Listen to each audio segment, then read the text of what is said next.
Hello everyone, this is Chatting in Cars and I'm Charlotte, here to have a podcast with you, showing details about random topics that I pulled out of a bag. Today's topic is drugs. Not that I've ever done any, but I have been around them, so I wouldn't suggest doing them. I know the effects of what the drugs do. You will be hearing beeping. Obviously, I'm driving a car. Using hands-free, of course, I'm not silly. We will be driving. It's not a drive to work day today. It's actually a Saturday for me. I'm trying to catch up on 2 podcasts I missed in the week. So this is me running around doing errands. I still need to drive for 45 minutes. So I'm going to head down, do a bit of shopping, then come back and hopefully do a podcast on the way. I do swear, I do talk about sensitive topics, so if you're prone to being upset, please take my advice. Change the channel. You don't have to listen to this, you don't have to believe it. These are just my ideas. My ideas usually come from heavily caffeinated trauma. Feel free to join in and the comments if you want. I'm pretty new to this YouTube podcasting thing, so I'm going to hopefully figure out a way for you to leave comments. I think you can anyway. I don't think it's anything that you can suppress. So the topic today is drugs. What do I know about drugs? I've been around them. My ex-boyfriend used to take them. Have I ever taken them? No. Not because I'm a goody two-shoes or anything like that, just because it didn't really appeal to me. My parents never did any, although they were abusive. They did other things. My dad was a smoker. My parents didn't drink around us when we were growing up. Drugs were around us only because of the socioeconomic status of the area I was in. It was a poverty area, basically. We had, going through high school, I had pothead friends. Going through my 20s, my siblings, my older siblings, not my younger one, my older brother and sister did the whole clubbing scene and things like that, so they came across things like ecstasy and weed and God knows what else, because I didn't go into that sort of thing. I think I went clubbing twice. And even then it was like, ooh, drinks, ooh, dancing, that's about it, that's all I want to do. I didn't really get into it. I had a few stoner friends in high school, but that was about it. Uni for me was mainly having a few drinks. Again, I hung out with a few people that did drugs, but I never really got into it myself. I listened to their stories and things. But yeah, my ex-boyfriend did weed. He also did a few other things, hopefully not when I was with him, because I did find things like ecstasy tablets and stuff in like his top bedroom drawer and stuff like that. And to be honest, he's 40, so I had to go at him for that. I'm like, are you serious? What the fuck is this? I don't agree with using drugs. Some people, there is a medicinal element to like weed, because he used to smoke weed for his migraines he used to get. He also used to use it as an aphrodisiac, so I don't know if there's any merit in that. My ex-husband at one stage tried to get me to eat hash brownies. Or was it cupcakes? Something stupid like that. He's like, just try this. And I'm like, nah. At that point I was, 35 or something like that. I'm just sitting there going, this is just stupid. Not 35. I divorced him at 33. I would have been about 30. So it was towards the end of the marriage. So I'm just like, nah. I'm too old for this, man. It didn't appeal to me in my 20s. It's not going to appeal to me in my 30s. It's just, yeah. When we're kids, we're taught that drugs are bad, obviously. Smoking's bad. Excessive drinking is bad. Drinking in general is bad. So I had that growing up. But that was through like the school and stuff like that. When you get to your 20s, all I wanted to do was just go out, have a drink and hang out with my friends. I didn't want to do drugs or anything like that.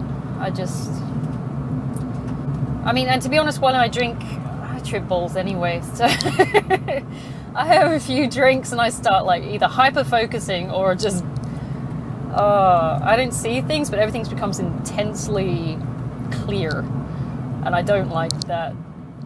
focus, because it detracts. Like, I'll be having a full-blown conversation with someone, and then I'll suddenly like see a crow on a rooftop, and it'll be hyper-focused on this fucking crow and what this crow's doing, and then you zone out that way. Like, I don't know if that's any kind of weird tripping thing that my brain just doesn't handle alcohol.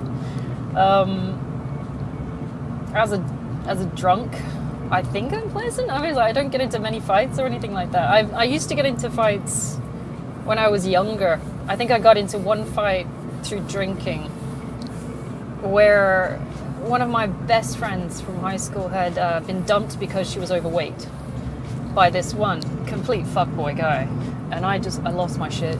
I'm like, I loved my friend. Her name was Heather. She died actually because, like, she did have obesity problems, and she threw up in her sleep, and she was a good girl. She was beautiful, but she died from obesity related. She threw up in her sleep and choked on it, basically. And I went to her funeral and shit like that, and it was just some intense shit going on there. That's another podcast in itself. I can talk about that, no problem. That was years ago now. But this guy had dumped her because she was obese. Beautiful woman. Flamboyant, lovely, bright woman at the time. I have no idea why he dumped her. It was such a petty thing. But I was drunk at the time, and I got slightly enraged and started smacking his head against the windscreen of our car.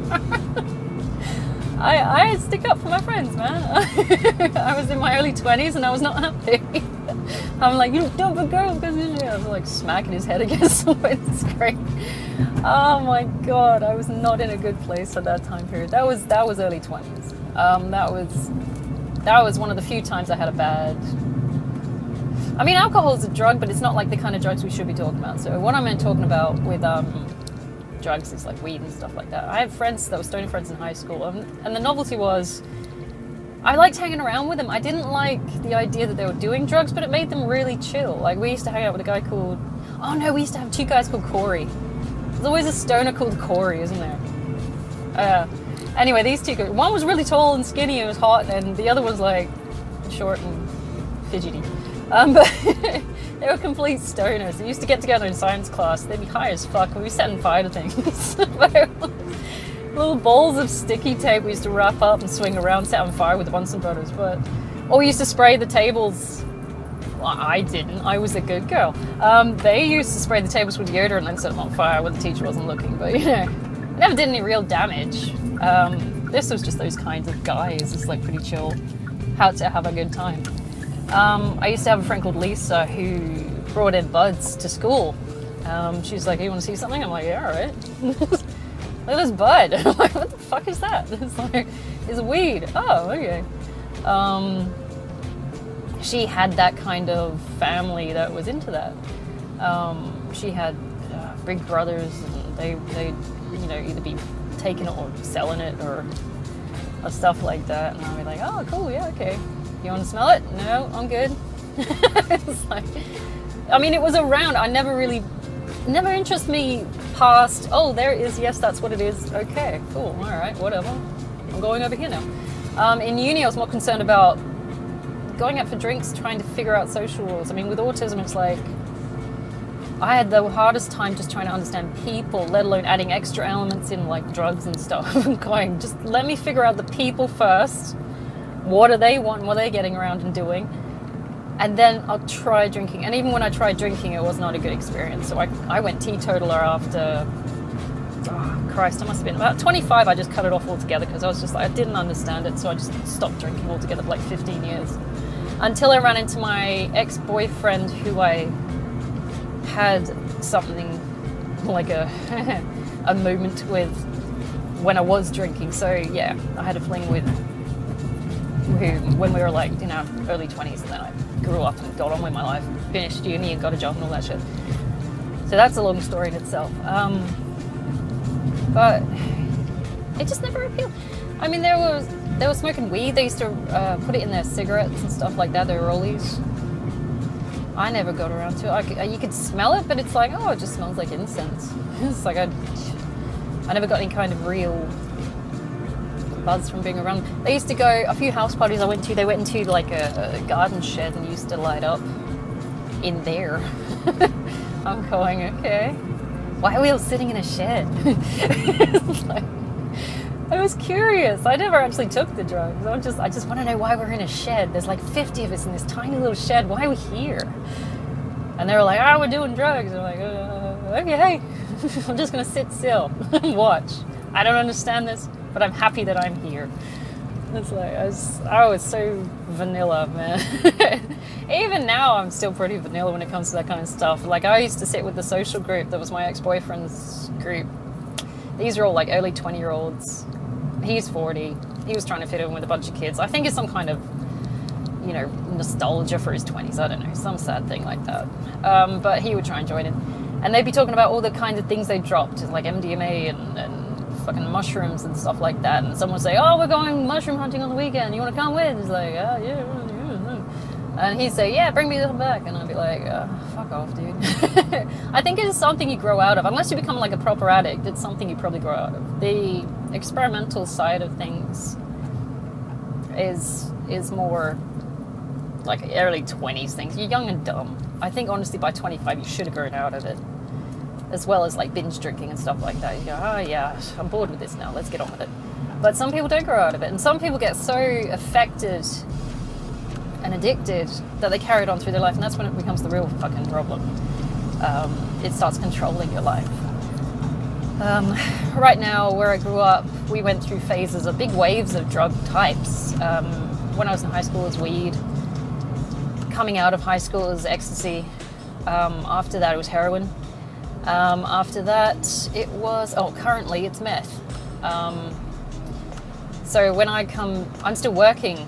I don't live there, but I work in the area I grew up in, and when I hand my kids, because I'm a teacher at the end of the day, I'm handing them back to parents that have got like black teeth and their withered faces, pasty skin and all that shit. And you can pick out the meth heads, and you're thinking, why am I fucking handing these kids back to these meth heads? Because I know this is going to end well.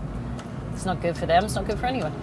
I think there is an underlying problem there where it's not so much that it's a drug problem, is there some kind of poverty problem?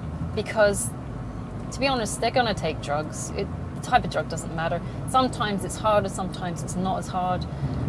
If it wasn't, meth, it'd be fucking alcohol or something like that. There's more liquor barns and stuff like that than there is Woolworths. It's like you can see where their priorities are. There's no real kind of rehabilitation things in the area. Alcohol isn't cheap, but at the same time, these people are drinking terps. I've had some experiences where I was on the bus as like a 20-year-old, and I was driving through my local area, heading up to like a town that was like a satellite town. Not the city, but like halfway, And I was on the bus, and I just had this full-blown conversation with this guy who's sitting there discussing how he drinks terps because it's cheaper than alcohol. It was just interesting to see, and his smell was amazing. I was sitting there going, wow, not in a good way, It's like, that's some crazy smell you're emitting there, dude. But what is that? That's not washing and drinking meth, meth spirits. Paint thinner, essentially. I'm sitting there going, how the fuck have you drunk that and you're not dead? Because we're told from a young age you don't drink terps because it'll kill you, or like liquefy you from the inside out, sort of thing. That's what we're told. He's just like chill. He's obviously incoherent. He smelled like a fucking sewer, and I don't know how they survive it, but obviously he was going up to the hospital because we stopped off past the hospital and he got off, and I'm like, okay, so maybe this is an ongoing problem. But he kept saying he was depressed, and it wasn't the right circumstances for any kind of rehabilitation, really. And so, being in a poverty cycle, he just drank whatever he could get his hands on, and I'm sure there's some kind of thing that can be done to fix that. But the Band-Aid solutions we've got currently are just not great. And that train ride to get from where I was to the rehabilitation centre, which was a hospital, not just a normal centre, it was like a 45-minute bus ride. So it's not like the resources to fix these problems are close to us. So people just not bother.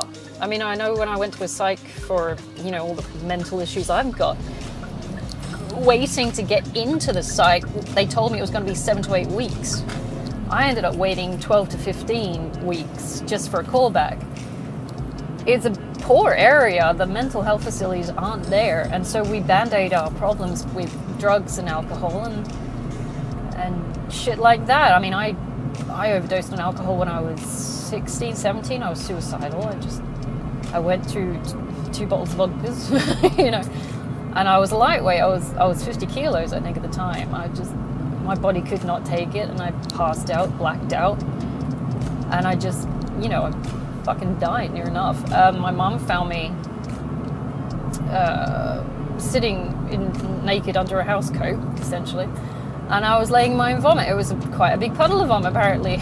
Being an anorexic lightweight, you still throw shit up. I think it shocked her. I don't know if it had any kind of impact about like how her parenting methods had impacted my substance abuse problems. I don't even know if she knew where I got the fucking vodka from, quite frankly. It's like, by that time I'd come to hiding so many things because of the abuse that there was complete meltdown in breakdown in parenting methods and all kinds of things. So I didn't have any kind of support for that substance abuse when I was younger. Not that it was a huge problem. I think at that age, I only had access to alcohol, and even then I nicked it from them. Like, they had a liquor cabinet. Actually, I think I got those from my brother. Yeah, I think I did. But no, not like he's enabling and supplying any kind of addiction or anything like that. That was a one-off.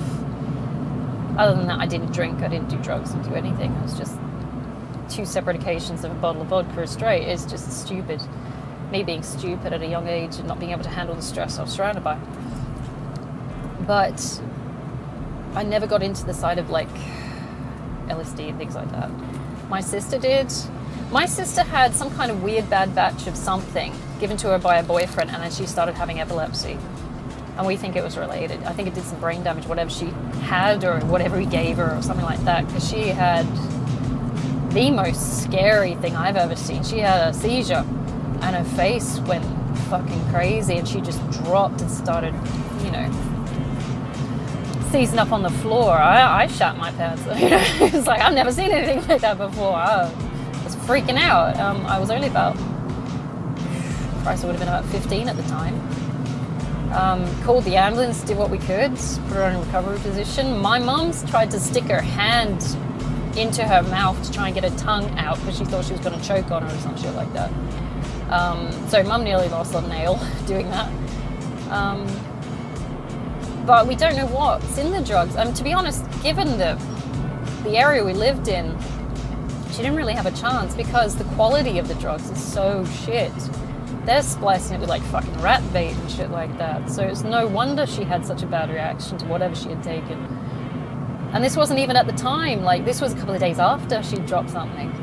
And she wasn't a drug addict. It was just something that her dumb fucking boyfriend at the time had given her because they were going out clubbing. I think she'd gone out clubbing like 2 days before, and then she'd come to see us because she wasn't living at home at the time. And the boyfriend was away doing something. I don't know if he was doing work somewhere else or something like that. But she had a seizure at our house, and thank God for that, to be honest, because at least someone was there to catch her when she fell, sort of thing. Physically, we didn't catch her. She went face down like a baby giraffe and, you know, hit the coffee table at the time. Yeah, that's the scariest fucking thing I've ever seen. And I've seen some shit. And when it's your sister, it's like, that's personal. It's like, that's some vulnerable shit right there. I was not scared into avoiding drugs. I've seen what it does to people. To be honest, it's a common sense thing for me. It's like, it doesn't interest me. I'm not a risk taker. I'm very cautious, calculated kind of look at other people as guinea pigs sort of person. What happened to them when they did that? Right. Do I want that? No, I don't want that, so I'm not going to do it. Alcohol didn't seem as bad to me because I was looking at my friends who were having drinks and stuff like that. Maybe not to the extent where they were binge drinking, but none of my friends did drugs. Like, none of my close friends, these friends that I still talk to now, where we get together once a year and sit around a table chatting. None of those friends. So I didn't really have the peer influences of my close friends being druggies. It was always sort of like satellite friends who I went to high school with who were like, hey, you want to see something? There was no peer pressure to take drugs for me. I don't know if it was just our school or if it was my social group in particular. All the popular kids smoked weed and that was about it.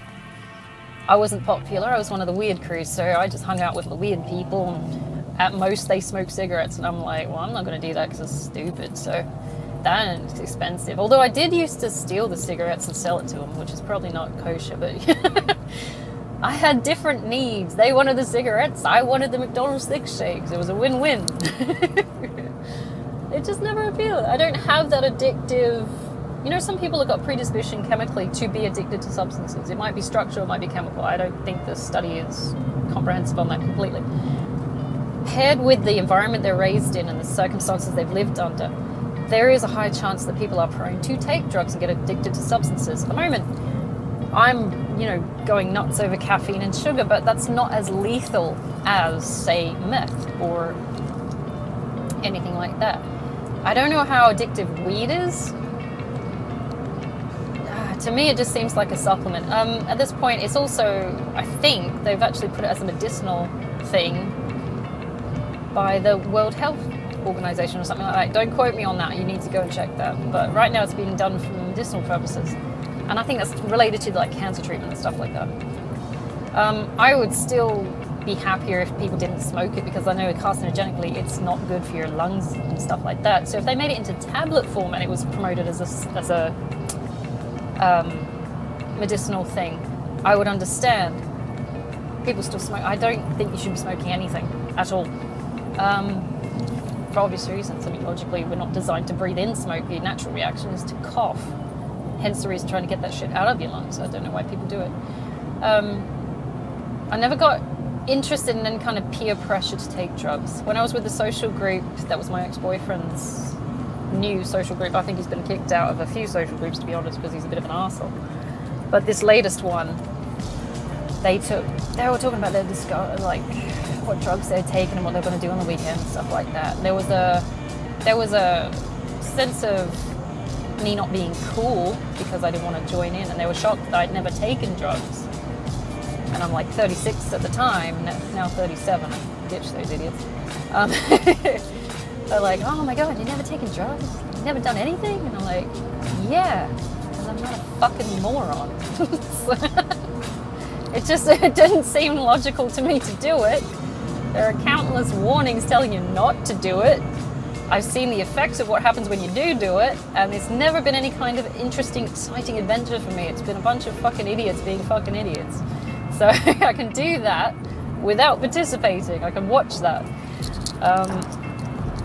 And you're not in control when you do things like that. I have trouble enough when I'm drinking. I don't enjoy being out of control when I'm drinking. I can't imagine the idea of taking drugs.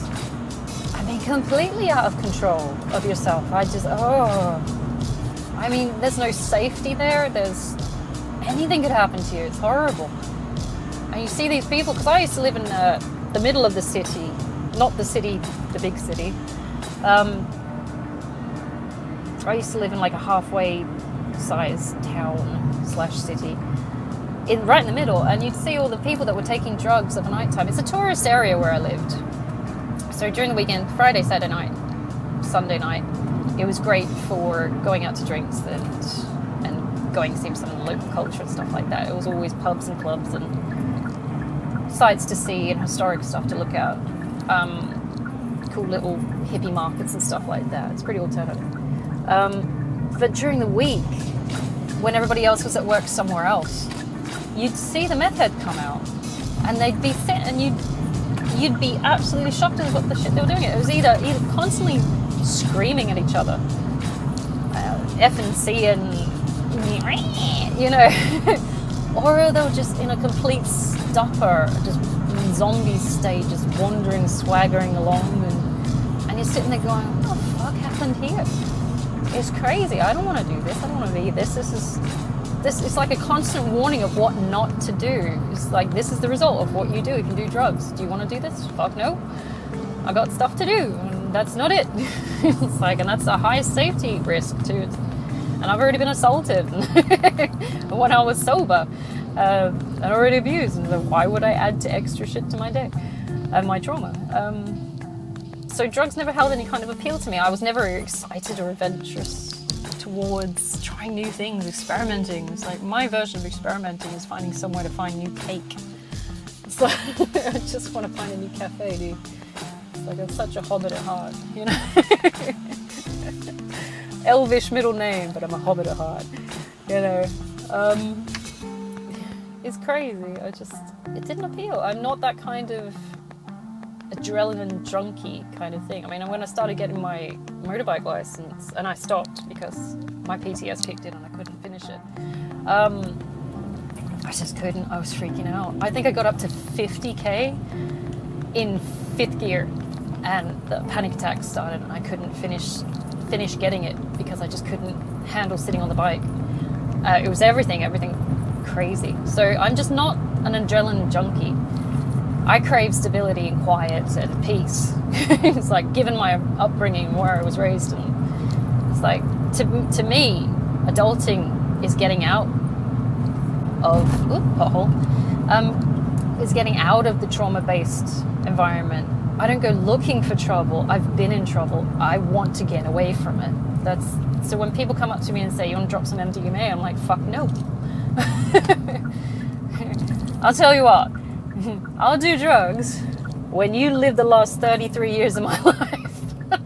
You tell me why I don't want that kind of level of, you know, trauma back in my brain. It's like, I got enough shit up rolling around up there that I have to deal with, still having nightmares about my dad doing stuff. And, oh my God. So I don't go looking for experimentation. I go looking for stability, quiet. The things I was, you know, told I needed and deserved as a child but never got. So I want it now as an adult because I know I'll go and get it myself. So I can't understand. I know there is a chemical disposition in a person's brain to be... Ooh, look. Ooh, Royal Enfield. Sorry, I saw a really cool bike. Royal Enfield, love that. People can be chemically or structurally predisposed to addiction. But I'm hoping at some point they understand that if you get yourself out of that environment, if you can, I mean, obviously people are stuck in there sometimes, they just can't get out. That's the cruelty of life. But you should try. You should still try. Knowing what sets you off. I mean, there's nothing to be glorified from drug use. If you live in an area long enough, you've seen what it does, and no, you definitely don't want to participate in it. I mean, I've had junkies break into my house trying to steal my shit. They took my purse and keys while I was asleep at like 2 o'clock in the morning, and we caught them, and so we're like trying to chase down these fucking junkies to get my purse and shit back. And they had my car keys, so they were going to come back for my car. And that's one of the things that I relate with drugs, because I don't want that kind of a lifestyle where I'm committing unlawful acts, because that's just a hassle in itself, or I'm being seen as the kind of person that's willing to terrify people just to go and find money to buy these drugs. There's nothing good that I would associate with drugs. I can't see any kind of cool, adventurous side to life when it comes to drugs. I've had nothing but bad experiences from people that have taken drugs. I've never, been around someone who's gone, "Hey, I took some meth, now I feel great. I'm going to go be completely productive with my life and, solve cancer and shit like that." It's always been some horrible, negative experience where somebody's been in pain or got fucked over because of someone else's addiction. At the moment, I'm teaching someone's kids who are suffering because their parents are meth heads, and it's like, why is DCP not involved? We know this isn't going anywhere productive, and if these kids take up these habits, it's not going to be good, because there's a whole new generation of kids that are doing the same shit as their dumb fucking parents are doing, and just stuffing up everything around them and hurting others. That's one of the downsides to teaching, is seeing the problem, not being able to fix it because it's not considered part of your job or not your business. We can only really get involved when the kid is physically hurt. Like if we see visible bruises and cuts, only then can we start reporting abuse. But if we know that the parents are doing meth and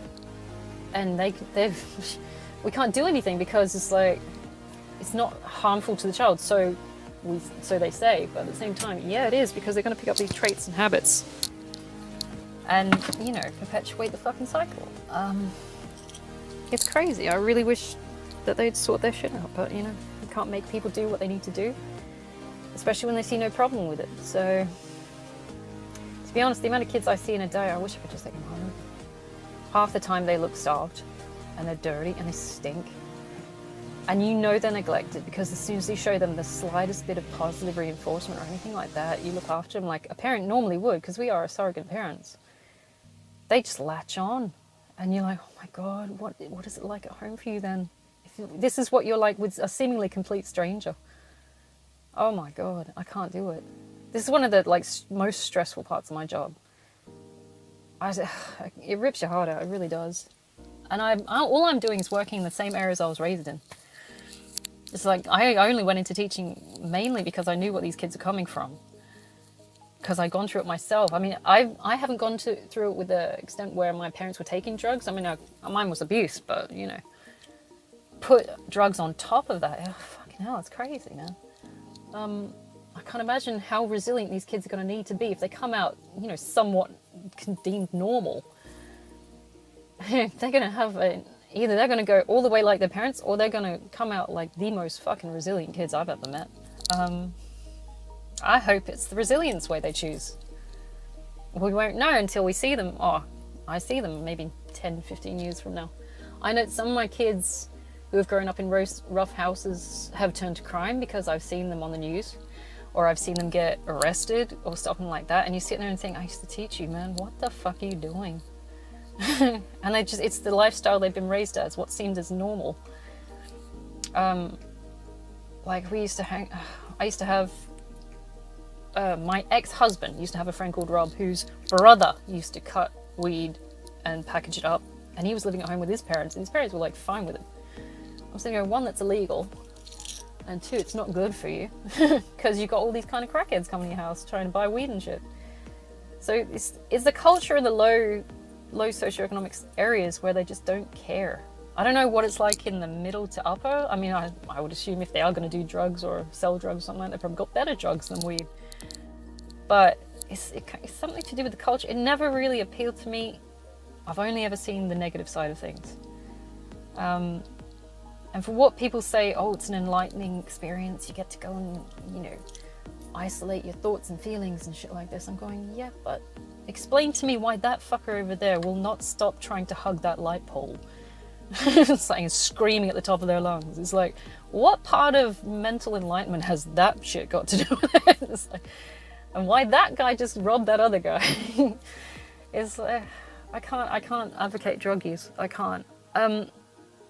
The only exception I can see is medicinal marijuana, and it's like, you really need to find a way where people aren't abusing that. And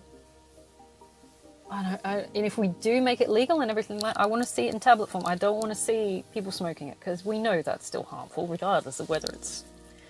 I always did wonder though, if you're smoking pot to aid lung cancer, does it help or make it worse? Because it seems. I know it's meant to stop the nausea associated with chemo, but at the same time, if you're smoking weed and you're getting treated chemo for lung cancer, doesn't it fuck up the situation further? I don't know. I'm gonna have to ask someone on that, I think. I don't know. Right, I pulled up. This is my first podcast of the days, and I'm gonna do one on the way home. I'm gonna go run some errands. The weather is finally improved. It's Saturday, it's the weekend. Let's go and have a good weekend, okay? Let's keep it safe, let's keep it clean, don't do drugs. It's stupid. And when I mean drugs, I mean illegal drugs. And I don't know if there's any kind of legal drugs out there that do the same thing as that kind of illegal drugs. I think you should avoid them. Nothing good comes out of it, okay? Not that I can see, not that I've seen in my surrounds. If you want to have a good time, try and do it sober. Just try and find a good way to keep clean, look after each other. You know, take care of yourself, okay? There's no need to do drugs. We need to find a way to deal with our problems without band-aiding them, okay? Look at the core and, you know, mediate it. Okay, I will chat to you on the way back. Hopefully I can find another podcast, decent topic, maybe one that's not so morbid. I mean, I've got some random ones in there that aren't that interesting, to be honest. Like talking about native plants in Australia is like, why the fuck did I add that to the bag? It's like, I don't know. Caffeine highs. All right, take it easy. Have a great weekend. I'll see you on the way back. All right, bye.